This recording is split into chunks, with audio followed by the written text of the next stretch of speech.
ఆ కూటమిలో అది వ్యక్తిత్వం ఉన్న పార్టీలు కలిస్తే ఏర్పడిన కూటమి కాదు.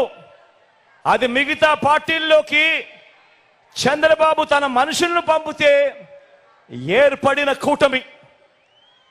అది దత్తపుత్రుడు టికెట్లు ఇస్తే ఏర్పడిన కూటమి కాదు. దత్తపుత్రుడు టికెట్లు ఇస్తే ఏర్పడిన కూటమి కాదు. దత్తపుత్రుడికి ఎన్ని టికెట్లు ఇవ్వాలో, ఆ టికెట్లలో ఎవరు పోటీ చేయాలో, చివరికి ఆ ప్యాకేజీ స్టారు కూడా ఎక్కడ టికెట్ ఇవ్వాలో కూడా బాబు నిర్ణయిస్తేనే ఏర్పడిన పొత్తు. ఆలోచన చేయమని అడుగుతా ఉన్నా. బాబు ఆ ప్యాకేజీ స్టార్ను నువ్వు భీమవరం అంటే భీమవరం, గాజువాక అంటే గాజువాక, పిఠాపురం అంటే పిఠాపురం. బాబు ప్రయోజనం కోసం ఎక్కడ నిలబెడితే బాబుకు ప్రయోజనం కలుగుతుంది అని అంటే అక్కడ నిలబెట్టడం. ఎక్కడ కావాలంటే అక్కడ బాబు సిట్ అంటే సిట్టు, స్టాండ్ అంటే స్టాండు. ఎక్కడ కావాలంటే అక్కడ బాబు జగన్ను తిట్టు అంటే తిట్టు, ఇంకా కొట్టు అంటే కొట్టు. దత్తపుత్ర నీకు ఇచ్చేది 80 కాదు, నీకు ఇచ్చేది 20 అంటే దానికి కూడా జీ హుజూర్. ఇది ప్యాకేజీ స్టార్ పరిస్థితి. రాష్ట్రాన్ని హోల్సేల్ గా దోచుకునేందుకు, దోచుకున్నది పంచుకునేందుకు చంద్రబాబు రాజకీయాలు చేస్తా ఉంటే, కులాన్ని హోల్సేల్ గా బాబుకి అమ్మేయగలననే భ్రమతో ప్యాకేజీ స్టారు రాజకీయం చేస్తా ఉన్నాడు. ఈ ప్యాకేజీ స్టార్కు మన రాష్ట్రం అంటే ఎంత చులకనంటే, జ్వరం వస్తే పిఠాపురం వదిలి హైదరాబాద్ వెళ్ళిపోయేటంత చులకన. ఇంతకు ముందు ఈ ప్యాకేజీ స్టార్కు పాలకొల్లు, భీమవరం, గాజువాక 3 అయ్యాయి. ఇప్పుడు పిఠాపురం 4వది. ఏ ప్రాంతమైనా ప్రేమ ఉండదు, ఏ ప్రాంతమైనా ప్రేమ ఉండదు. ఈ మ్యారేజ్ స్టార్కు ఏ భార్య అయినా ప్రేమ ఉండదు. పెళ్లిళ్ళే కాదు, ఇప్పుడు నియోజకవర్గాలు కూడా 4 అయ్యాయి.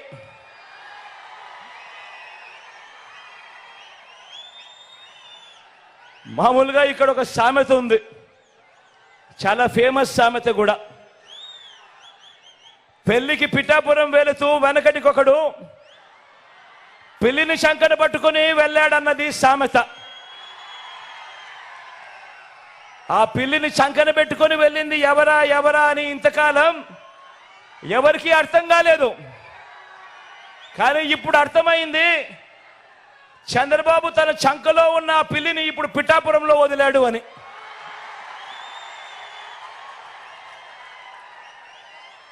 ఇది గాజు గ్లాస్ పార్టీ పరిస్థితి. ఈ గ్లాస్తో గటగట తాగేది బాబు, ఈ గ్లాస్తో గటగట తాగేది బాబు. దాన్ని తోమి తుడిచి మళ్ళీ బాబుకు అందించేది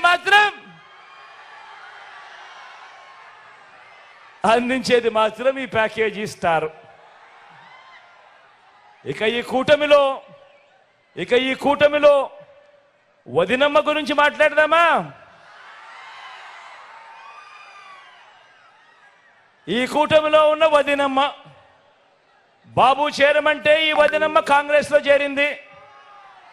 ఇదే బాబు బీజేపీకి కూడా చెప్తా ఉన్నా, జగన్ మహారాణికి చెప్పండి. నేను చాలా మంది అంటా ఉన్నాను, నిన్న మాట్లాడుతూ ఉంటే సార్ మీ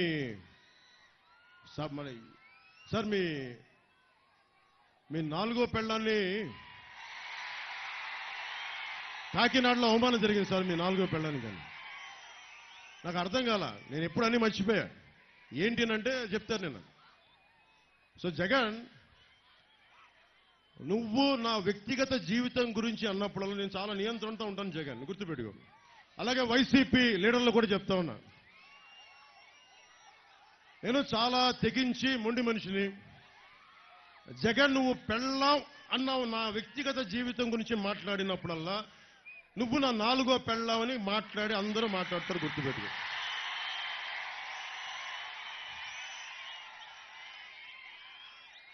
మనం మాట్లాడితే అంట నేను కూర్చోబెట్టి నియోజకవర్గాల్లో మారుస్తా ఉంటాను. మరి నువ్వెందుకు మార్చావు? నువ్వు 70 మంది ఎమ్మెల్యేలకు ఎందుకు మార్చావు? ఎక్కడో నెల్లూరులో ఉన్న వ్యక్తిని తీసుకెళ్లి నరసరావుపేట ఎంపీకి ఎందుకు పెట్టావు నువ్వు? అంటే నీకో న్యాయం, మాకో న్యాయమా? మీకున్న మీరు యువత, మీ అందరికీ ఒకటే చెప్తా ఉన్నా, మీకు ఒక పాస్పోర్ట్ రావాలి అంటే పోలీస్ వెరిఫికేషన్ ఉండాలి. మీ మీద పోలీస్ కేసు ఉంటే మీకు ఉద్యోగాలు ఇవ్వరు. పాస్పోర్ట్ రావాలంటే పాస్పోర్ట్ రాదు. మీకు చిన్నపాటి కేసు ఉంటే విదేశాలకు వెళ్ళనివ్వరు ఒకవేళ పాస్పోర్ట్ ఉన్నా. అలాంటిది మిమ్మల్ని, మీ భవిష్యత్తుని నిర్దేశించే వ్యక్తి 5 సంవత్సరాలుగా బెయిల్ మీద ఉన్నాడు. 5 సంవత్సరాలు. ఖైదీ నెంబర్ 6093 మీ ముఖ్యమంత్రి. 38 కేసులు, 38 అవార్డులు లాగా 38 కేసులు. 16 నెలలు ఆ చెంచల్ కూడా చెల్లపల్లి జైల్లో చెప్పకూడదన్న వ్యక్తి మనకి నీతులు బోధిస్తుంటాడు వచ్చి. ప్రతి జగన్ బతికి ఎలాంటిదంటే ప్రతి శుక్రవారం రాగానే వణుకొస్తా ఉంటది, ఈ రోజు ఎలా ఎగ్గొట్టాలి అని.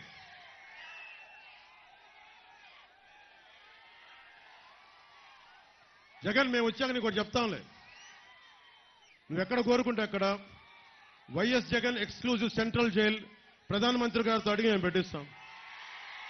ప్రధానమంత్రి గారు ఒకటే చెప్పారు మొన్న, బర్మార్ జిల్లా రాజస్థాన్లో ఒకటే మాట అన్నారు, కరప్ట్ చేసినోడు ఎవడైనా సరే జైలుకు పంపించడం ఖాయం అని. మొన్న అదే ట్వీట్ చేశారు. మీరు కరప్షన్ చేశారు జగన్, వైసీపీ నాయకులు. మోడీకి గ్యారంటీ అని చెప్పారు మోడీ గారు. మోడీ గ్యారంటీ. తప్పులు చేశారు మీరు, అరాచకాలు చేశారు, అవినీతి చేశారు. మిమ్మల్ని మోడీ గ్యారంటీతో జైలుకి పంపించడం ఖాయం మిమ్మల్ని.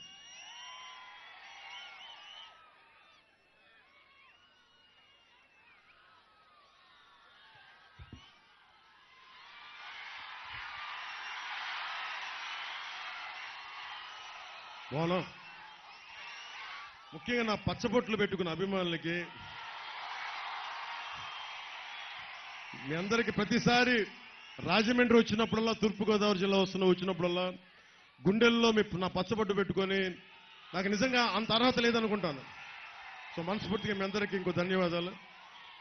ఒకటే చెప్తా ఉన్నా అందరి అభిమానులందరికీ, ఇక్కడ